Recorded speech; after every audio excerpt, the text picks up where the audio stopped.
Votre attention s'il vous plaît. Cet élément est en français. Contactez-nous pour savoir s'il est aussi disponible en la langue de votre préférence. christequality.com. Les cieux sont à la portée de votre main, juste par un simple clic de la souris. Évangile-éternel.com. Conservation et partage de l'Évangile éternel. En collaboration avec l'homme de Dieu, le docteur Télémou Bouyeyi, vous propose de suivre cette vidéo pour votre édification spirituelle. Tous les enseignements du docteur Télémou Bouyeyi sont disponibles sur christequality.com/télémoubouyeyi.html. Bonne édification au nom de notre commun Seigneur et Dieu Jésus-Christ. Amen. Bonjour, bien-aimés frères et sœurs en Christ, dispersés au travers du monde entier. Nous vous saluons tous au nom de Jésus-Christ.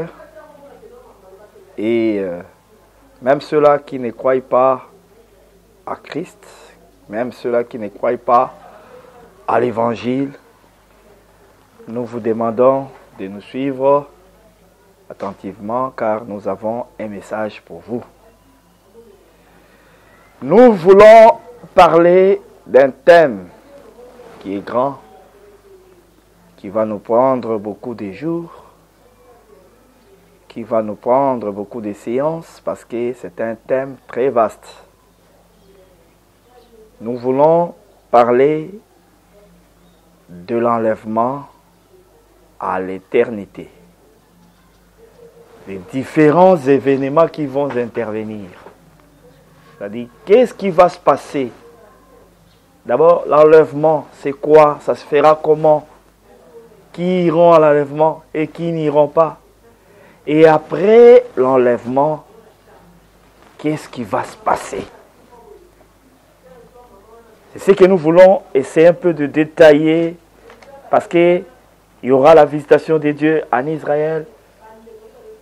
Il y aura la persécution, il y aura la grande tribulation, il y aura la résurrection des morts, il y aura le millénium, il y aura la guerre d'Armageddon, il y aura le jugement dernier. C'est ainsi, nous voulons détailler ces choses, les étaler dans ce que les autres appellent la ligne du temps. C'est-à-dire, comment est-ce que ces événements vont se passer successivement dans le monde. Ce qu'il faut savoir, il y a Israël d'un côté et les nations de l'autre. Donc, il y aura des événements qui vont se passer en Israël, et il y en aura d'autres qui se passeront aux nations, vers les nations. C'est ainsi, nous allons essayer de donner seulement, d'abord, premièrement, une ligne du temps. Nous allons essayer d'étaler comment est-ce que ces événements vont se passer, et donc, disons, étaler ces différents événements qui auront lieu après l'enlèvement de l'Église, bien les déplacements des saints de Dieu vers le ciel. C'est ainsi, nous disons ceci, que d'abord, l'enlèvement, on va expliquer l'enlèvement après. On parle d'abord des événements. Je vais essayer de les énumérer, les différents événements. Quand l'Église va partir vers le ciel, il ira à la rencontre de Christ, son époux. Ce qui va se passer sur la terre, ce sera quoi? Israël sera visité par des témoins, les désoins. Et après la visitation d'Israël par les désoins, ils passeront par la grande tribulation. Israël passera par la grande tribulation. C'est ce qu'annonce l'Apocalypse chapitre 11 en disant que Israël sera foulé aux pieds pendant 42 mois. Et de l'autre côté des nations, au moment où Israël est visité par les deux témoins, parce que les deux témoins seront des prophètes qui s'adresseront à Israël. C'est comme Moïse et Aaron en Égypte, leur message de paix était adressé à leurs frères. Mais de l'autre côté, chez Pharaon, c'était des frappes. C'est ainsi que pendant que Israël est visité par les désoins, du côté des nations, la bête sera en train de faire les alliances. Parce qu'on lui a donné une semaine d'action. Selon Daniel chapitre 9. Il a une semaine. Daniel 9, versets 26 à 27. Si je ne me suis pas trompé. Il a une semaine d'action. Et cette une semaine est divisée en 2 temps. 3 ans et demi, il fera l'alliance avec plusieurs. Et à la seconde moitié, ça sera son règne. Le temps où il va dominer, écraser toutes choses, il va dominer toute la terre. Il va assujettir tout le monde et amener tout le monde à adorer la bête et son image. À la fin de leur règne, et c'est en ce moment-là, quand il sera en train de régner, tous ceux-là qui refuseront l'adoration, ils seront tués. C'est en ce moment-là qu'on parlera de la marque de la bête. C'est en ce moment-là qu'on parlera de la grande tribulation par rapport aux nations. C'est-à-dire, les enfants de Dieu qui n'iront pas à l'enlèvement passeront par la grande tribulation. Ce sont des choses que nous allons détailler. Nous vous donnons seulement les grandes lignes de ce que nous aurons à détailler. Et si en ce moment-là précis que la bête sera en train de régner, c'est en ce moment-là qu'interviendra les coupes d'Apocalypse chapitre 16. Parce que si vous lisez le 16e chapitre de l'Apocalypse, tu verras que d'autres coupes sont jetées sur le royaume de la bête. Et au moment où la bête est en train d'être adorée, donc au moment de son adoration, que le Seigneur est en train de frapper la terre. Et à la fin de son règne, c'est-à-dire à la fin des 70e semaines, ajoutées des 75 jours, ou bien 75 jours, qu'interviendra le Seigneur Jésus-Christ pour accomplir la prophétie parlant de l'Armageddon. La guerre qui va réunir toutes les nations que le Seigneur viendra pour essayer un peu d'écraser. Le Seigneur viendra écraser toutes les nations dans une guerre qu'on appelle la guerre d'Armageddon. C'est justement ce qu'annonce Apocalypse chapitre 19. Et après cette guerre d'Armageddon, qu'est-ce qui va se passer? Après la guerre d'Armageddon, il y aura Israël qui va reconnaître son Messie, c'est-à-dire son Seigneur, qui était venu et qu'ils avaient rejeté.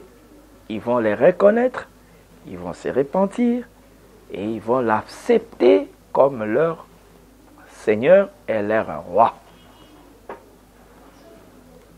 Et en ce moment-là, le diable, Parce que quand le Seigneur va intervenir dans cette guerre d'Armageddon, il va écraser la bête et les faux prophètes. Et ils vont précéder les diables dans les tanks de feu. Ils seront jetés dans les tanks de feu. Ils vont précéder les diables là-bas. Et après, c'est là, qu'est-ce qui va se passer? Le Seigneur va prendre Satan, l'ennemi, Lucifer, il les jettera dans l'abîme. C'est ce que l'Écriture appelle prison. Donc le fait que le diable sera jeté dans l'abîme, on appelle ça la prison. Et il va y passer 1000 ans. Quand le diable sera jeté dans la prison, il y a un autre événement qui va intervenir. Ça sera la première résurrection. Tous ceux-là qui ont été tués par l'Antichrist durant la grande tribulation, ceux-là qui avaient refusé la marque de la bête, qui avaient refusé l'adoration de l'Antichrist, vont revenir à la vie. C'est ce qu'on appelle la résurrection. La première résurrection. Et nous allons rentrer dans les règnes, appelés les règnes millénaires. C'est ainsi que l'Église, qui était déjà enlevée, qui s'est trouvée là-bas dans le ciel, va descendre. Comme ce fut le cas dans l'ombre, Moïse qui avait renvoyé Séphora lorsqu'il partait en guerre contre Pharaon. Et après la guerre, après avoir terrassé Pharaon, quand ils étaient maintenant dans les lieux de repos, dans le désert, Jéthro amena sa femme vers Moïse. Cette image annonce ce qui va arriver dans la suite du temps. Comment est-ce que nous, l'Église, qui ne participerons pas à la guerre d'Armageddon, parce que nous serons cachés dans la maison du Seigneur, là-bas dans les ciels. L'Esprit du Seigneur va nous récupérer et nous amener sur la terre. Et nous serons ensemble avec le Seigneur, avec Israël, avec les prophètes.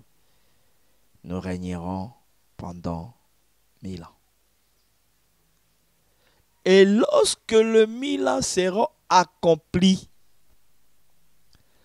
là je suis déjà à l'Apocalypse chapitre 20. Toutes ces choses, nous allons les développer en détail. Je vous donne seulement des grandes lignes. Je vous donne seulement l'idée de ce que nous allons détailler dans la suite du temps. Qu'il y aura à la fin du millénium, le diable sera relâché. Il aura le temps de séduire tous les habitants de la terre. Il les emportera parce que bien qu'ils étaient là en train d'adorer le Seigneur, mais ils n'avaient pas la marque de Dieu, ils n'avaient pas le Saint-Esprit en eux, ils n'avaient pas la nature divine en eux. Voilà pourquoi quand le diable sera relâché, il aura encore la facilité de séduire les nations. Le Seigneur lui a permis ça, lui a donné ça comme mission. Et quand il les séduira, il viendra encore combattre le camp des saints. Le camp des saints, ça sera physiquement en Israël. C'est Israël qui est à l'Orient, en Asie. C'est là où nous serons. Je sais que tu vas me poser des questions, mes frères. Est-ce qu'il y a des Écritures qui appuient ce que tu es en train de dire là? Oui, il y en a, les Écritures qui appuient cela. Il y en a. Isaïe chapitre 2 parle de la montagne de la maison de l'Éternel sera la plus haute montagne et les nations y afflueront. Et Zacharie 14 m'embrasse. Disons, embrasse Isaïe en disant que après l'Armageddon, les nations monteront chaque année à Jérusalem pour se prosterner devant l'Éternel, le roi de toute la terre. Et si tu as besoin d'autres écritures, tu en auras après. Justement, lorsque le diable est libéré, il va séduire tous ces gens-là et ils vont faire la guerre aux saints, comme je venais de dire, qui seront en Israël. Et qu'est-ce qui va se passer? Un feu descendra du ciel, va les dévorer tous, et le diable, leur maître, sera jeté dans le tank de feu et de soufre. C'est ce que nous appelons l'enfer. Je le dis en passant que l'enfer, frère, quand on parle de le temps des feux, ne t'imagine pas que les feux, c'est les feux naturels comme ça, comme nous voyons ce feu ici, et ça sera la même chose, que l'enfer, ce sera le feu comme ça, naturel, qui va brûler les gens. Non, l'esprit avec le feu naturel, tu ne peux pas brûler l'esprit par un feu naturel, non. Quand on parle du feu, on parle du jugement, on parle de la souffrance, on parle des tourments. Voilà pourquoi dans notre écriture, on parle du langage des « ils seront tourmentés au siècle des siècles ».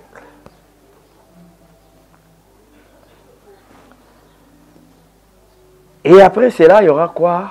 Il y aura ce que nous appelons la deuxième résurrection. Cette deuxième résurrection va concerner tout le monde qui était mort. Tous ceux-là qui ont péri, que ce soit avant la venue du Seigneur Jésus, que ce soit ceux qui meurent maintenant, mais qui ne ressusciteront pas pour l'enlèvement. Tout le monde, même ceux-là qui sont morts dans la mer, ceux-là qui sont morts accidentés, train, avion, toutes ces âmes-là reviendront à la vie, c'est-à-dire ils vont ressusciter. Le Seigneur va les doter des corps, ils porteront des corps. Et ils passeront à ce que nous appelons le jugement dernier, les trônes blancs. Et le Seigneur va juger et condamner tous ceux-là dont les noms ne se trouveront pas dans les livres des vies. Ils seront condamnés à cause de leurs mauvaises œuvres. Voilà pourquoi la Bible parle il parle des livres et d'un livre. Donc, le Seigneur va réveiller le souvenir des œuvres de chacun.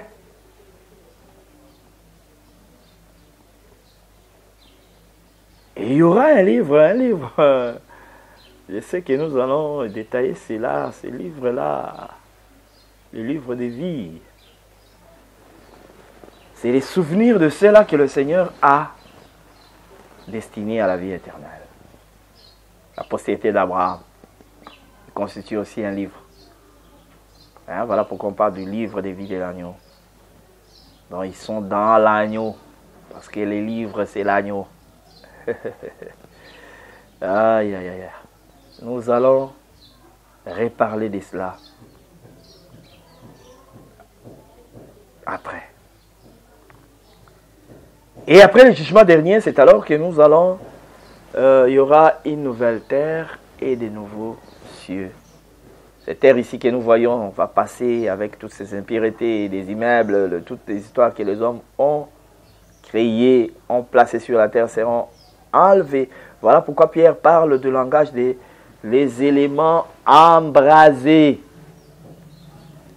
Il dit que ce ciel et la terre va passer, donc ce ciel sera embrasé, donc les satellites, tout ce que l'homme a mis au ciel, dans l'étendue, dans le firmament, dans cet espace qu'on appelle de planète, toutes ces histoires-là que les humains ont mis, des satellites, toutes ces choses-là, seront enlevé, bien anéanti.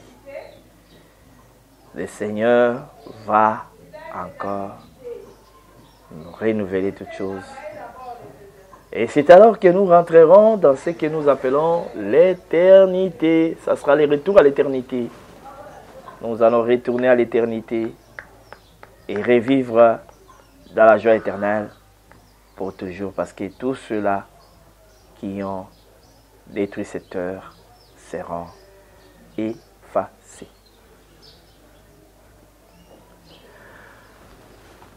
C'est d'une manière brève que nous avons essayé un peu de donner la ligne du temps ou bien les différents événements qui vont avoir lieu dans le monde juste après l'enlèvement. C'est ainsi que nous avons intitulé notre tome de l'enlèvement à l'éternité. C'est-à-dire, nous allons d'abord commencer par l'enlèvement. C'est quoi l'enlèvement?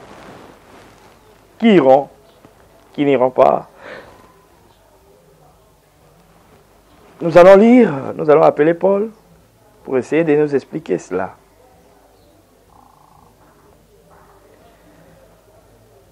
Nous commençons verset à 1 Corinthiens chapitre 15, verset 50 et verset 52. Parce qu'il y a plusieurs endroits que Paul a parlé de cela d'une manière un peu plus claire. Paul dit ceci. Ce que j'ai dit, frère, 1 Corinthiens 15, à partir du verset 50. Ce que j'ai dit, frère, c'est que la chair et le sang ne peuvent hériter les royaumes de Dieu et que la corruption n'hérite pas l'incorruptibilité. Voici, je vous dis un mystère, nous n'aimerons pas tous, mais tous nous serons changés en un instant, en un clin d'œil, à la dernière trompette. La trompette sonnera et les morts ressusciteront incorruptibles et nous serons changés.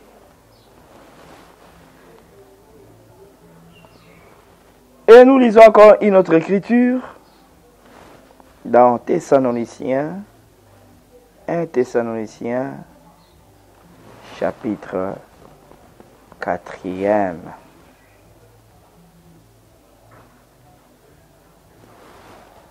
Nous commençons au 13e verset. L'Écriture dit ceci. Nous ne voulons pas, frères, que vous soyez dans l'ignorance au sujet de ceux qui dorment, afin que vous ne vous affligez pas comme les autres qui n'ont pas d'espérance. Car si nous croyons que Jésus est mort, qu'il est ressuscité, croyons aussi que Dieu ramènera par Jésus et avec lui ceux qui sont morts. Voici en effet ce que nous vous déclarons d'après la parole du Seigneur. Nous les vivants restés pour l'avènement du Seigneur. Nous ne dévancerons pas ceux qui sont morts. Ici, il appelle ça l'avènement du Seigneur. Donc l'enlèvement, c'est quoi? L'enlèvement, c'est l'avènement du Seigneur. Cet avènement, ça se passera comment? Il dit, voici en effet ce que nous vous déclarons d'après la parole du Seigneur. Nous les vivants restés pour l'avènement du Seigneur, nous ne dévancerons pas ceux qui sont morts. Car le Seigneur lui-même a un signal donné à la voix d'un archange, au son de la trompette de Dieu, descendra du ciel. Donc il détaille comment est-ce que ces événements vont se passer. Il y aura un signal. Et il y aura un son de la trompette d'un archange. Et il y aura la descente du Seigneur. Et qu'est-ce qui va se passer? Les morts en Christ. Pas tous les morts.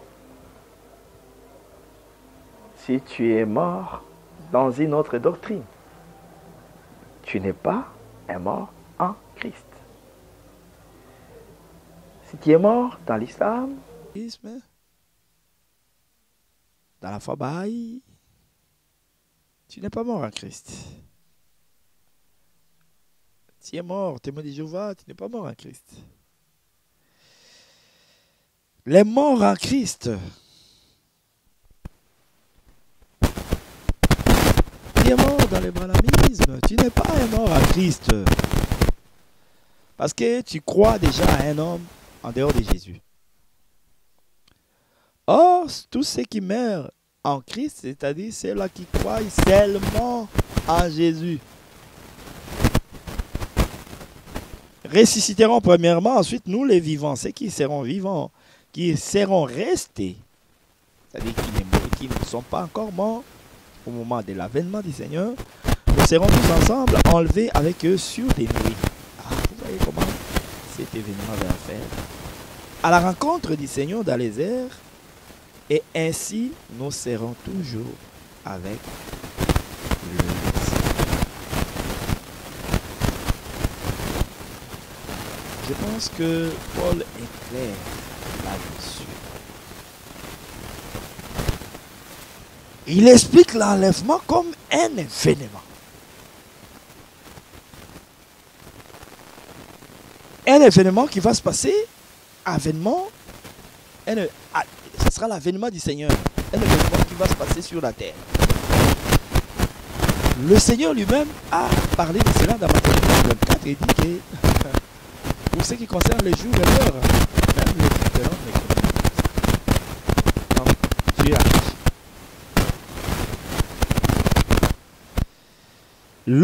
L'enlèvement, c'est quoi? C'est le déplacement des morts en Christ et des vivants qui seront transformés et qui iront à la rencontre du Seigneur dans les airs.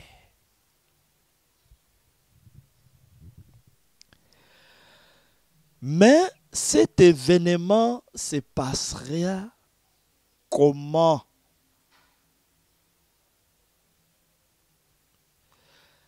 Salomon nous dit ceci dans Ecclésiaste, chapitre 3e. J'aimerais que nous lisions cela. C'est très important de lire ces versets. Ecclésiaste, chapitre 3. L'Écriture dit ceci.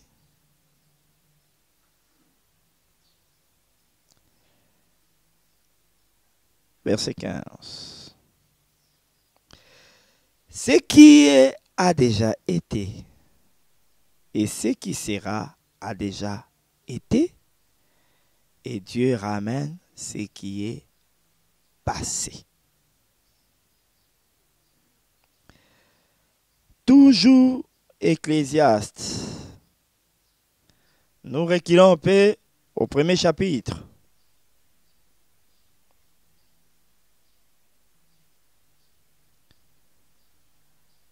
Nous lisons le 9e verset. Ce qui a été, c'est ce qui sera. Et ce qui s'est fait, c'est ce qui se fera. Il n'y a rien de nouveau sous le soleil.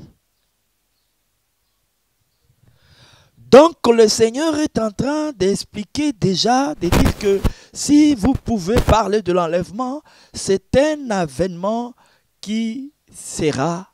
Or, tout ce qui sera a déjà été. Mais ça a été comment? C'est là où Paul interviendra pour nous expliquer que il y a une notion d'ombre et du corps. L'ombre, c'est tout ce qui s'est passé dans l'ancienne alliance. C'est l'ombre. Et le corps, c'est ce qui se passe dans la nouvelle alliance. C'est-à-dire, nous devons interroger l'ombre pour essayer de savoir qu'est-ce qui a été, comment est-ce que Dieu a déjà parlé de l'enlèvement. Et c'est ce qui va nous amener à sillonner différentes écritures et à examiner, à essayer un peu de glaner dans les écritures que nous appelons dans un langage spirituel que c'est le chant même de Boaz. Boaz qui est l'image même du Seigneur Jésus-Christ.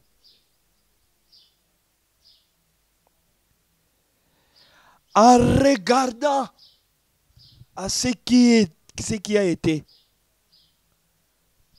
nous voyons dans Genèse 1, Comment est-ce que le Seigneur a parlé de l'enlèvement?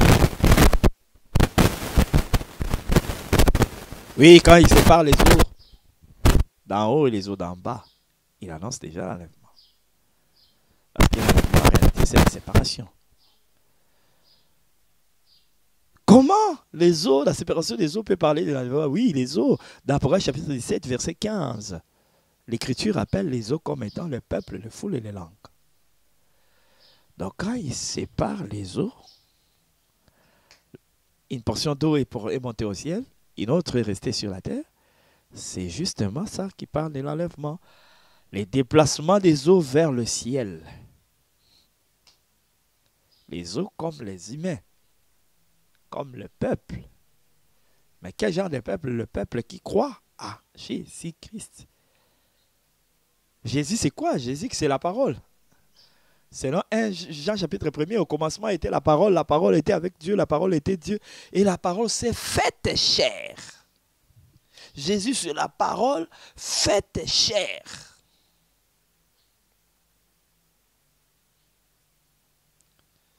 C'est ainsi, frères bien-aimés, quand nous voyons cet événement-là, les eaux qui se séparent, une portion monte, et ils sont séparés par un étendue appelé ciel. Et le Seigneur va encore répéter cette chose-là d'une autre manière.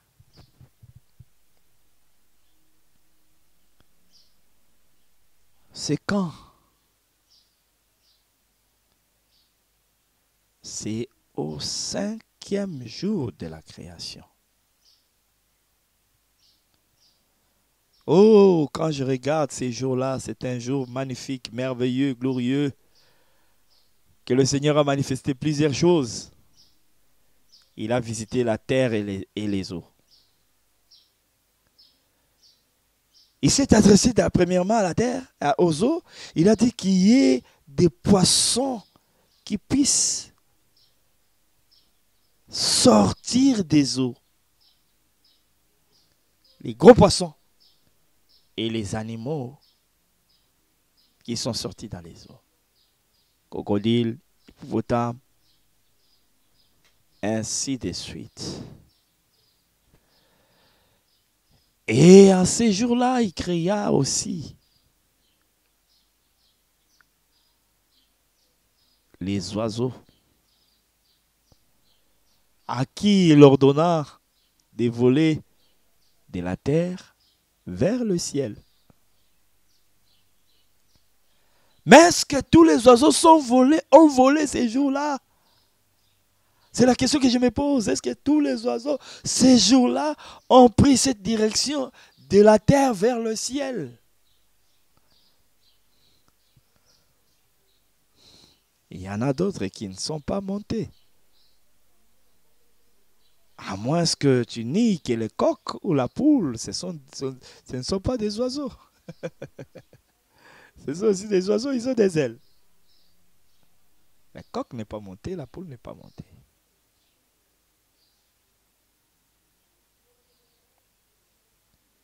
Mais ce sont aussi des oiseaux.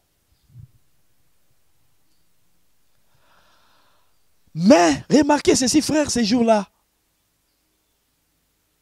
Parce qu'au 6e jour, le Seigneur va encore parler de l'enlèvement, mais d'une autre manière.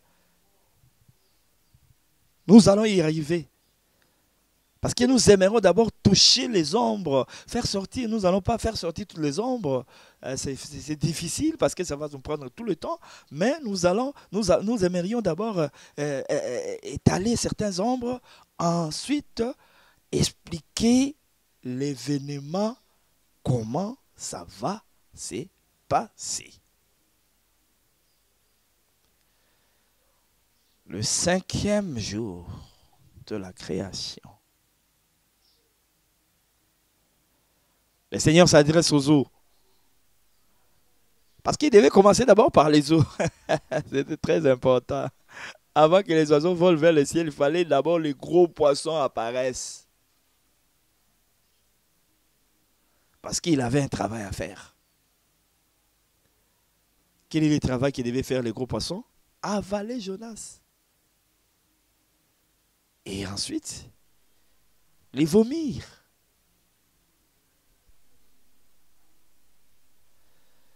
Tu vas me poser la question, frère, mais qui est Jonas aujourd'hui? C'est qui? Matthieu, je vois Matthieu qui me dit, laisse-moi parler. Oui, je donne la parole à Matthieu. Matthieu nous dit dans Matthieu 16, cette génération demande un miracle. Il lui sera donné seulement le miracle de Jonas. Comme Jonas fit 3 jours et 3 nuits dans les ventres du poisson, le Fils de l'homme fera aussi 3 jours et 3 nuits au sein de la terre. Ah, c'est clair, Jésus s'identifie à Jonas. C'est-à-dire, quand le Seigneur créa ces jours-là, les gros poissons, il annonçait déjà la mort et la résurrection du Seigneur.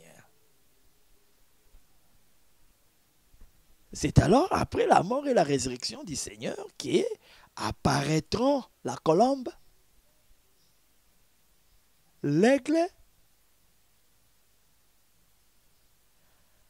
les coqs et la poule et les autres oiseaux.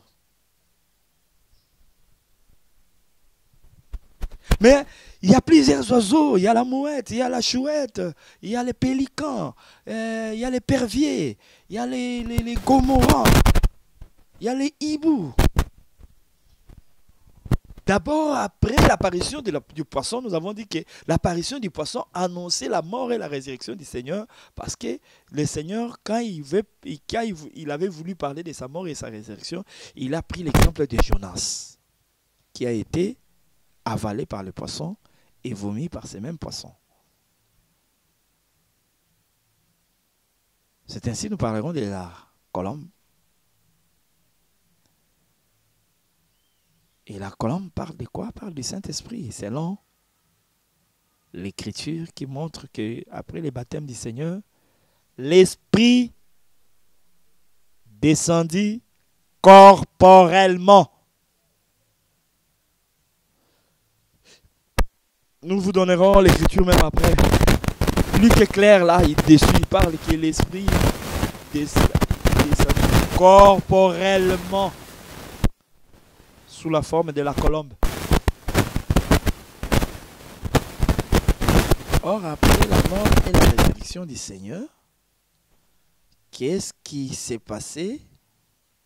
Le Saint-Esprit descendit les jours de la Pentecôte.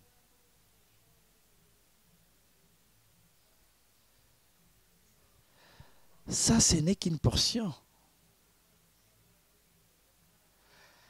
Et après, qu'est-ce qui va arriver? L'aigle va voler jusque dans les lieux les plus élevés, au sommet des montagnes, sur les rochers là-bas. C'était le signe de l'enlèvement. Voilà pourquoi quand le Seigneur parlerait, quand je disais parlerait, c'est-à-dire quand le Seigneur avait parlé dans Job,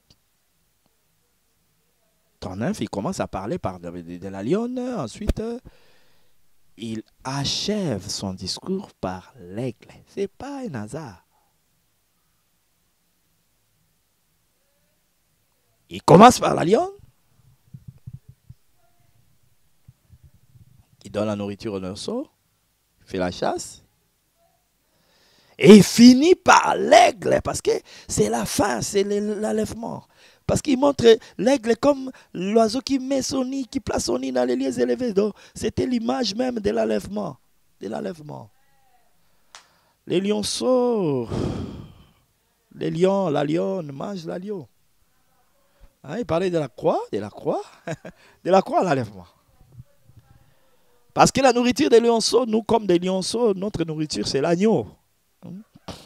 Voilà pourquoi il voulait vraiment éclairer, montrer clairement.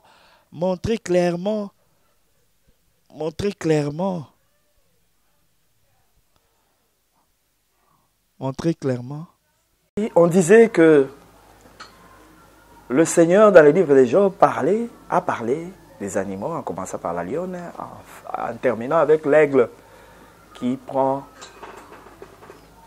met son nid au sommet des rochers. Nous sommes dans Job, chapitre 39.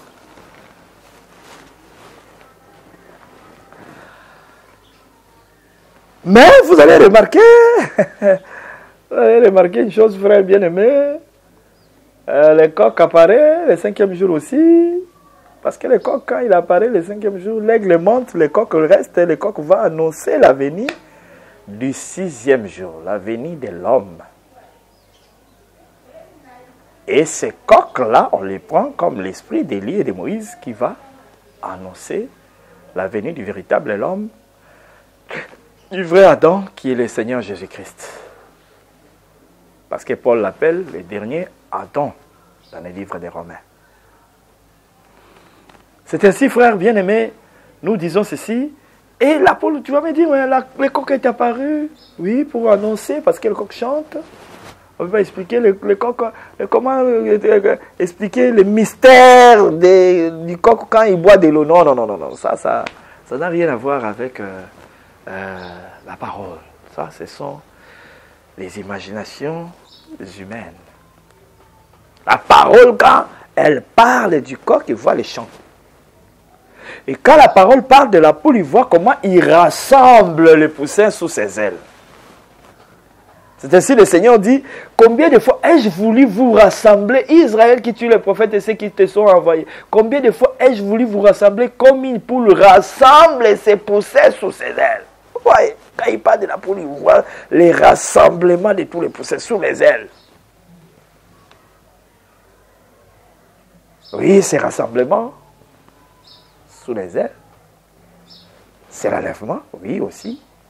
Mais c'est aussi les rassemblements d'Israël sous les ailes, sous la protection divine, lorsque l'Église partira. Et ces ailes seront les besoins. Au travers des besoins, le Seigneur va rassembler tous ces poussins dispersés. Parce que quand la poule rassemble ces poussins-là, il fait des petits cris là, les poussins comprennent, ils fuient les dangers, ils viennent tous se réfugier sous les ailes de leur maman poule. Et quand le Seigneur disait que combien de fois ai-je voulu vous rassembler, il voulait les rassembler par les prophètes. C'est ainsi que par les prophètes, il les rassemblera. Nous y reviendrons en détail lorsque nous allons parler du service des témoins ou des témoins. Alors, nous allons revenir sur ça en détail.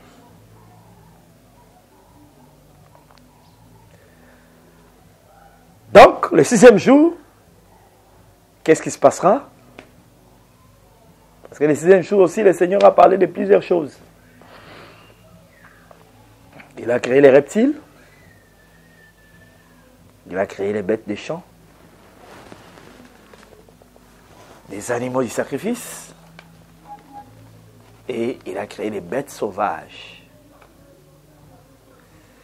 Le 6e jour, c'est tellement long. Et ça a beaucoup de choses à l'intérieur. Le temps nous manquerait de parler de ces choses parce que notre sujet, ce n'est pas la création, mais plutôt l'enlèvement.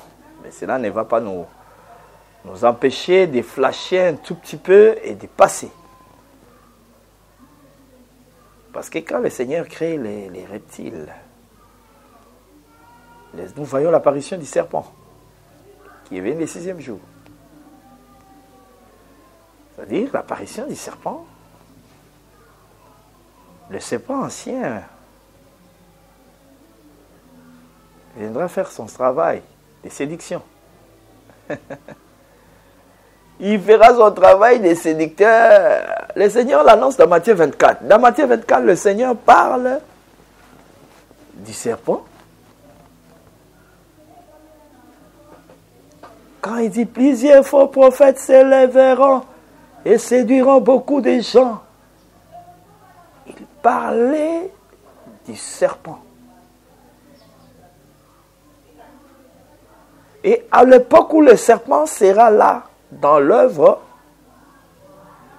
le bœuf aussi sera là. Le bœuf, 1 Corinthiens 9, on parle de bœuf comme des serviteurs de Dieu. Tu ne muselleras pas le bœuf lorsqu'il fout les grains. Le Seigneur avait-il souci des animaux? Paul dit, loin de là, il avait le souci, il parlait de nous, des hommes, des serviteurs. Dieu. Et à l'époque où les serpents, les séducteurs, seront là, les agneaux seront là, les enfants de Dieu. À cette époque-là, au 6e jour toujours, nous sommes au 6e jour, ça a plusieurs aspects. Nous prenons d'abord cet aspect-là. Les loups seront là, les loups ravisseurs. Paul le dit dans Actes chapitre 20, il parle des loups ravisseurs comme des faux prédicateurs. Mais les lions seront là. Les royaumes, ils vont dominer le monde. Parce que les royaumes de Babylone est représenté aussi par les lions. Selon Daniel chapitre 7, lorsqu'on parle de 4 animaux, on présente le premier animal qui est semblable à un lion, mais qui avait les ailes d'aigle parce qu'il devait voler plus haut. Il était un animal terrestre, mais en même temps, il avait les ailes d'aigle, il avait la capacité de voler, d'être plus élevé. Cela parlait, annonçait seulement son élévation aussi. Il pouvait monter plus haut. C'est ainsi, tu verras que Babylone, c'était le plus grand royaume. C'est ce qui se montrera à la fin de temps. Babylone va réapparaître. À la fin des temps, le Seigneur vient faire tomber qui encore? Babylone la grande. C'est toujours Rome. Babylone est revenu sous la forme romaine à la fin. Mais dans la vision, on présente 4 royaumes. On présente Babylone, Médès et Perse, Grèce et Rome. Mais en réalité, Rome, là, c'est le retour de Babylone. Mais ce que nous voulons seulement soulever, pour le moment, au 6e jour, nous voyons comment est-ce que la femme est façonnée par la main. Et à la fin, on prend cette femme-là, on l'amène chez l'homme. C'est ça, ce que nous voulons souligner sur l'enlèvement que le Seigneur a essayé un peu d'épingler dans le 6e jour de la création. La femme se déplaçant à la rencontre de l'homme. Voilà pourquoi quand Paul parle de l'enlèvement, il dit quoi? Nous irons à la rencontre du Seigneur. Ce sera le déplacement de la femme vers l'homme. Et une autre image, c'est dans Genèse chapitre 24, nous voyons le serviteur d'Abraham qui prend Rebecca, qui la fait monter sur un chameau et qui la déplace jusqu'à la rencontre d'Isaac.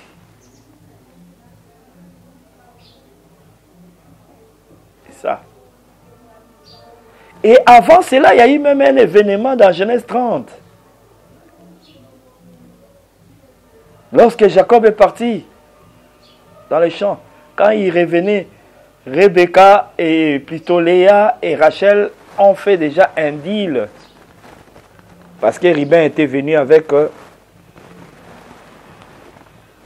quelque chose, mandragore, que Rachel a voulu prendre.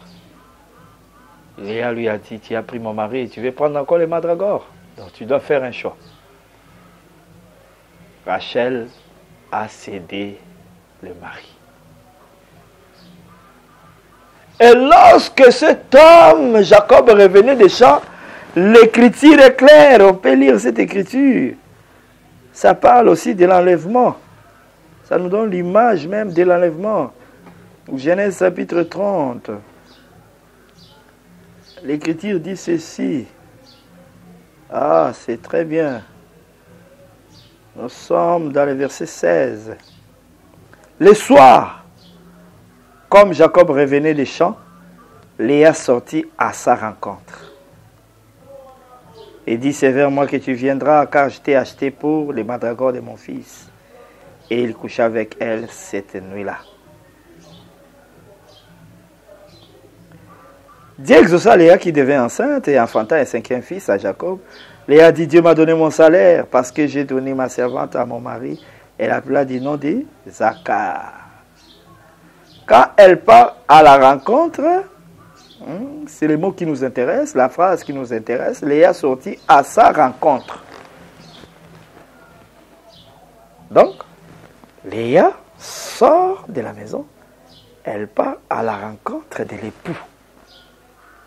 Mais pourquoi pas Léa pouvait rester à la maison et l'attendre, dire seulement, quand Jacob arrivera, je vais lui dire, mais tu rentres dans ma maison. Non, elle sort de sa maison et part à la rencontre. C'était un signe. Parlant de l'enlèvement, parce que tu vas remarquer que quand elle part à la rencontre de Jacob, Dieu lui donne le salaire. Le salaire, c'est la vie éternelle. Alléluia. Le salaire, c'est la vie éternelle. La récompense que nous allons tous recevoir de la part du Seigneur.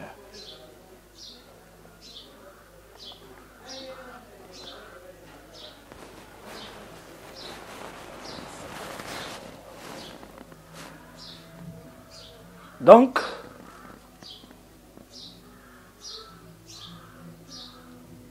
lorsque nous allons quitter là-bas,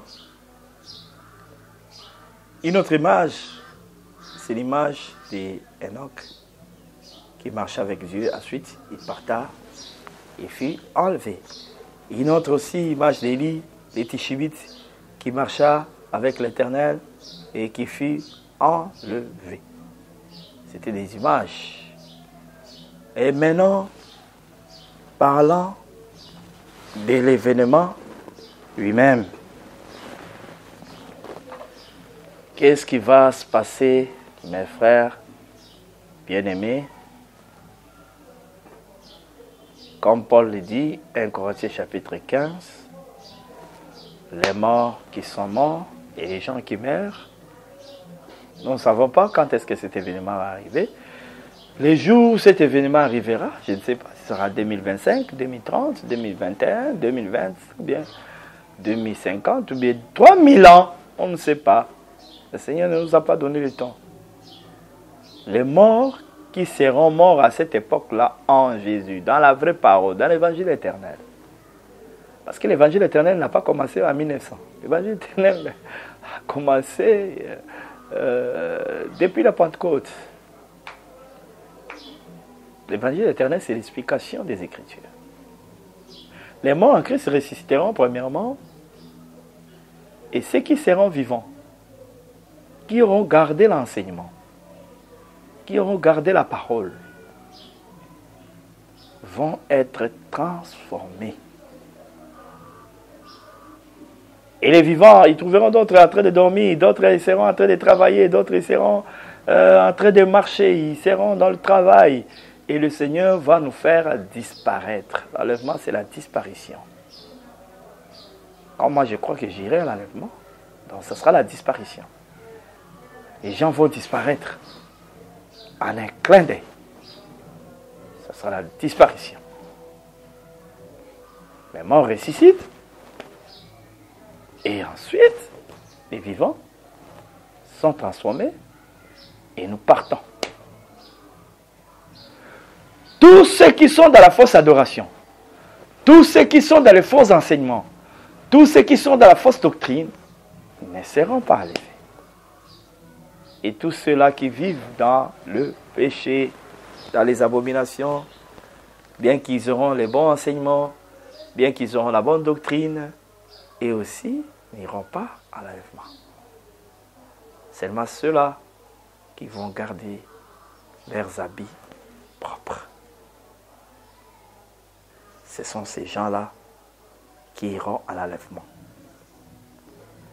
Et lorsque nous allons monter, le Seigneur descendra du troisième ciel et il va nous récupérer à partir du premier ciel. On va partir ensemble. Nous serons transformés par des chars de feu, c'est-à-dire par des anges qui viendront nous prendre. Et lorsqu'on parle du signal, quel est le signal? Dans l'ombre, le signal pour le déplacement, parce qu'Israël campait dans le désert, il a campé plusieurs endroits. Il marchait après un temps, il campait. Il marchait après un temps, il campait. Quand ils campaient, ils étaient rassemblés tout autour du tabernacle, mais pour se déplacer, il fallait qu'il y ait un signal. Le mouvement de la nuée, c'était un signal pour Moïse, et Moïse ordonne les sons de la trompette qui s'est fait par les sacrificateurs et Judas ouvre la marche. C'est l'image même de l'enlèvement.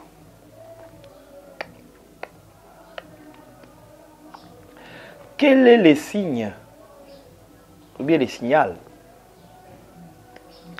C'est lorsque tout cet évangile ici sera prêché dans le monde entier.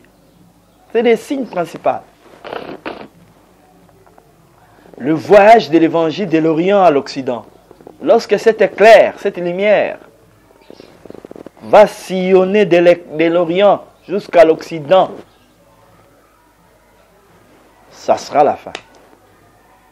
L'éclair que je dis, c'est le Seigneur Jésus, l'évangile, la parole, lorsqu'elle serait prêchée dans le monde entier pour servir de témoignage. Et c'est ça les signes.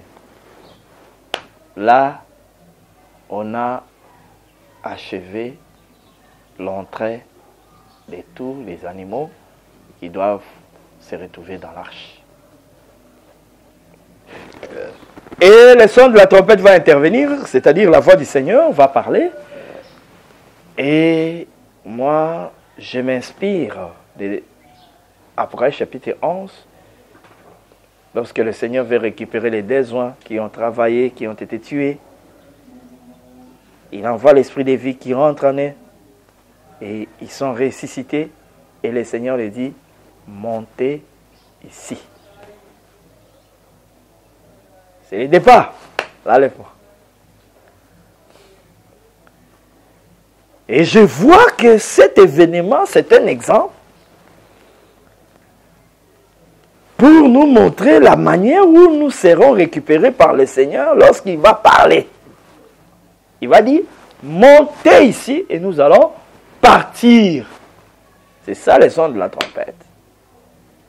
L'archange, c'est lui-même, le chef des anges. Parce qu'il est le chef de l'armée de l'Éternel.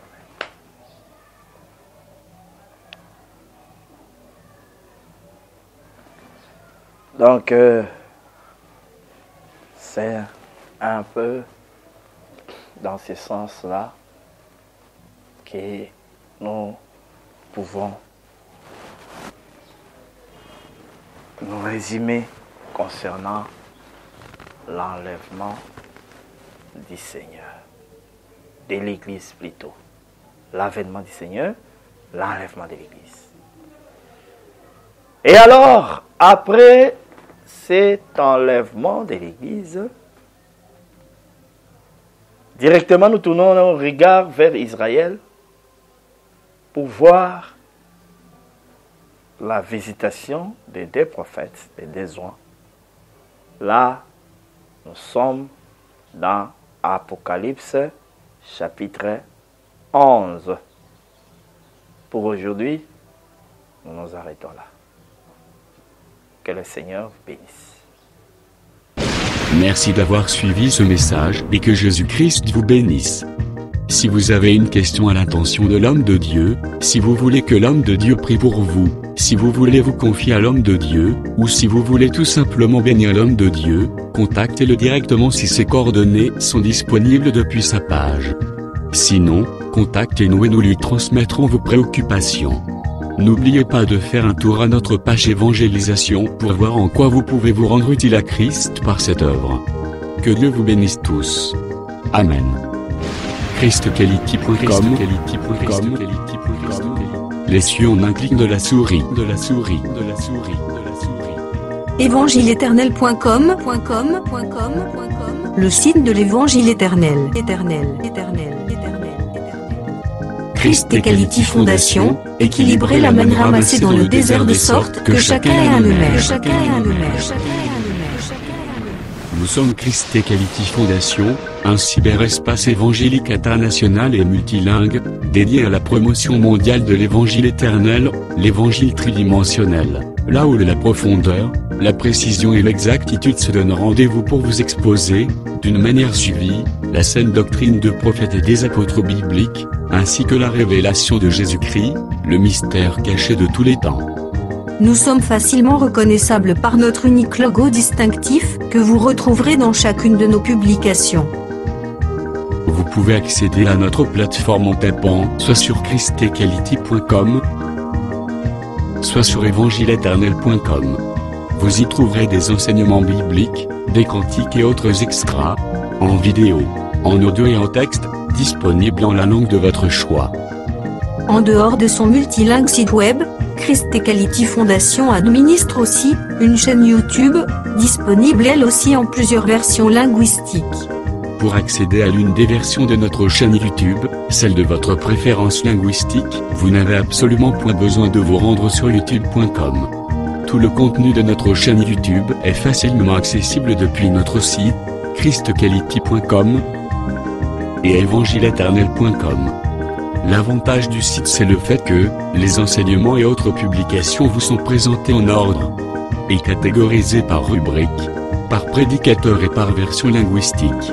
Nous vous conseillons donc de vous rendre directement sur notre site web plutôt que sur YouTube pour retrouver l'ordre des éléments publiés. Toutefois, si vous avez choisi d'accéder à notre chaîne YouTube via youtube.com, prenez alors soin dans ce cas de rechercher juste Christ Equality CEF. Ne l'oubliez pas. Recherchez juste Christ Equality CEF. Vérifiez bien que c'est notre logo, puis cliquez-y. Peu importe la version linguistique à laquelle vous y seriez tombé, vous y trouverez en cliquant un lien direct et clair vers toutes les versions linguistiques de notre chaîne YouTube et bien sûr celle de votre préférence. Un lien vers Eternal Gospel YouTube Channel ou la version anglaise de notre chaîne YouTube. Un autre lien vers Évangile Éternel YouTube Channel ou la version française de notre chaîne. Un autre lien encore vous conduira vers Evangelio Eterno YouTube Channel ou la version espagnole de notre chaîne YouTube. Enfin, d'autres liens vous attendront pour vous conduire droit vers d'autres versions linguistiques, telles que Lingala, Swahili et bien d'autres encore. Nous continuons de travailler pour vous offrir les plus des versions possibles. Revenez souvent vérifier pour savoir si d'autres langues ont été ajoutées, et pour retrouver bien des saintes surprises. Notre mission est simple. Mettre à la disposition de la communauté chrétienne mondiale, un éventail d'enseignements bibliques de très haute portée spirituelle, afin que ceux qui sincèrement veulent servir le Seigneur Jésus-Christ de tout leur cœur, aient une abondance des commentaires éclairés des Saintes Écritures, faites par d'excellents hommes de Dieu, de sorte que leur foi soit fondée sur la saine doctrine des apôtres et prophètes bibliques, plutôt que sur les traditions humaines. Branchez-vous donc selon votre version. Soit à christequality.com, soit à evangileeternel.com.